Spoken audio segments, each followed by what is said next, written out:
में रखा और सामान ढूंढने लगा। तभी नंदू के हाथ में एक थैली लगी जिसमें थोड़े से आलू और प्याज रखे हुए थे।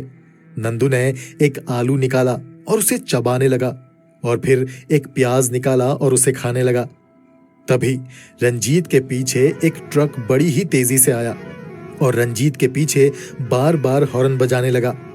पहले तो रंजीत को लगा कि शायद पीछे वो ट्रक आगे जाने के लिए पास मांग रहा है, मगर आगे सड़क में पास देने की जगह नहीं थी, इसलिए रंजीत ने अपने ट्रक को और तेज कर दिया। मगर वो ट्रक वाला फिर भी हॉर्न बजाता रहा। तभी रंजीत ने अपने बगल में नंदू की तरफ देखा और देखकर उसके रोंगटे खड़े हो गए, क्योंकि इस बार नंदू के हाथ में सब्जी काटने वाला एक चाकू आ गया था।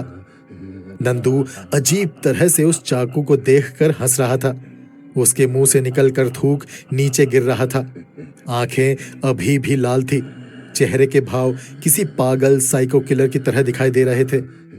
नंदू ने रंजीत की तरफ देखा, रंजीत ने नंदू की तरफ देखा, मगर तभी नंदू ने चाकू रंजीत के ऊपर मारा और रंजीत ने तुरंत ब्रेक मारे। ब्रेक लगते ही नंदू आगे डैशबोर्ड में जा भिड़ा और वो चाकू रंजीत के पीछे सीट में जा धंसा। बाहर से मंदिर की घंटियों की आवाज आने लगी थी। नंदू बड़े ही भयानक तरीके से जोर से चीखने चिल्लाने लगा। तभी रंजीत की बगल वाली खिड़की में एक आदमी ऊपर चढ़ा और बोला, उस्ताद, ये आप किसको उठा ले आए हो? रंजीत ने चौंकते हुए अपने बगल में देखा। ड्राइविंग सीट की बगल वाली खिड़की में नंदू खड़ा था। उसने फिर से पलटकर वापस ट्रक के अंदर बैठे नंदू की तरफ देखा। इस बार ट्रक के अंदर बैठा वो नंदू नहीं था, बल्कि उसकी जगह में एक काली परछाई थी जो एक काले धुएं के समान दिखाई दे रही थी। फिर वो काला धुआं उस ट्रक से बाहर निकल गया। रंजीत का कलेजा मुंह से बाहर निकलने को तैयार था।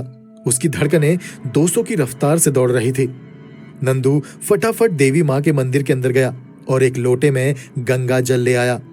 उसने गंगा जल ट्रक के अंदर और बाहर अच्छे से छिड़का और एक घूंट रंजीत को भी पिलाया। रंजीत ने नंदू से कहा, यार वो कौन था? मुझे तो लगा था कि तू है। मरते मरते बचा यार, वरना वो मुझे चाकू से काटने ही वाला था। नंदू बोला, उस्ताद, मैं हल्का होने गया था, लेकिन वापसी में जब मैंने ट्रक की तरफ देखा तो एक काली परछाई ट्रक में चढ़ रही थी।